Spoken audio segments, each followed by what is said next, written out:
Hello creative people, welcome back to the channel. This is Everly Green. I am a Spanish illustrator, and in my last couple of videos I talked about color psychology and how I usually choose color palettes, creating my mood board depending on the character I am drawing. So today I will be showing you how I apply color to my illustrations to convey the feeling I want them to convey. So this is the color palette I came up with based on the colors of my mood board. We've got two beautiful shades of purple, a nice pink, a beautiful peach shade and a yellow hue as my basic colors. But here is the thing. Now it's the time to decide which colors we are going to use as background colors, which are colors that are going to provide a foundation for the illustration, and accent colors, which are colors that are going to stand out in the illustration.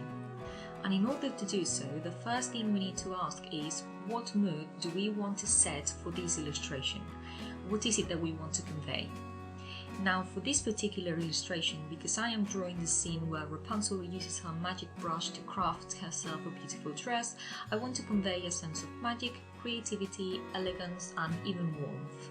I know the two shades of purple and the pink hue are going to help me create this sense of magic and creativity, and since I want it to be elegant and ethereal, I will use bright colours that are not going to be particularly saturated.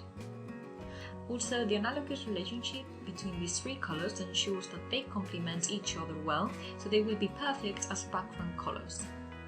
On the other hand, we've got these peach and yellow colours, which are warm hues. Because warm colours are visually dominant, I'm going to use them for Rapunzel's hair and skin, as I want the viewer's attention on her. These two warm colours and their complementary relationship with the purple will add visual interest and contrast, so I'll use them as accent colours. So that is my initial idea, but remember that we can always change our mind if we see that a particular colour is not working the way we intended. So now that we figured it out, we only need to start colouring, and the first thing I'm going to do is to set my sketch layer to multiply and lower its opacity. This way I will make sure that I can still see my sketch while I am applying the colours.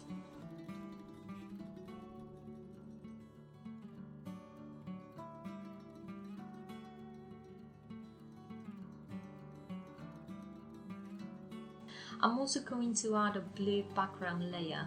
This does not mean that I will use blue in my illustration, I only do it because it helps me see the colours more clearly than a white canvas. But this step is of course optional, and if you're comfortable working on a white canvas straight away, then it's absolutely fine. You can skip it.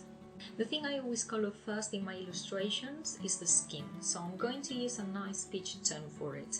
However, I will use a lighter shade than the one I have on the basic palette because it will end up darker when I add glitter to it.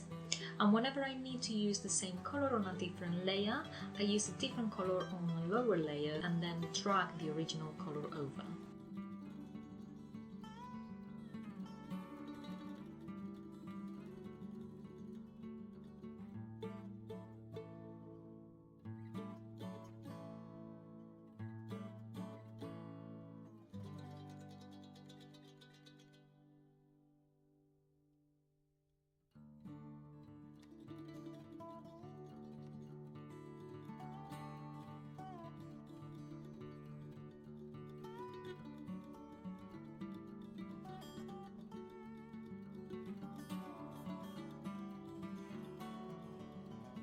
Once the skin is done, I will do the same for the dress, but this time using the purple and pink shades from our basic palette.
For the lower part of the dress, I also wanted to use a peach hue, but again, the one from the color palette is too saturated for it, so I'm actually going to use a lighter version of the skin color I previously used.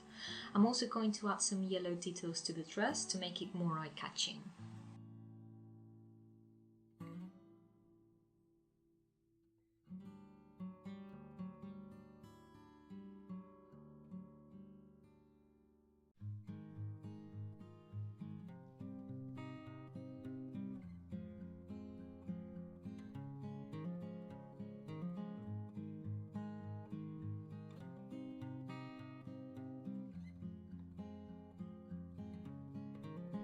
Once I finish her dress, I'm going to use the same yellow to color her hair.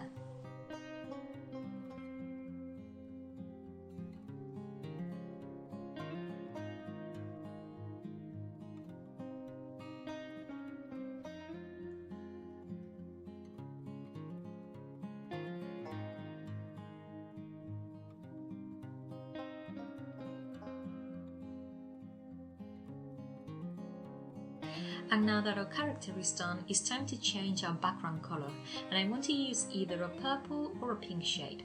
And since I tried out the pink one first and I really liked it, I'm gonna stick to it. I'm also going to use the same shade of pink to color the magic coming out of the brush, but I'm going to set it to art mode and lower its opacity a little.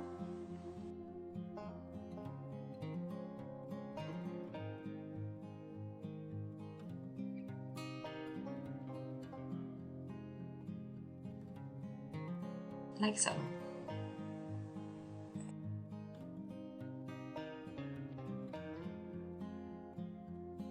Now I'm going to add the face details quickly.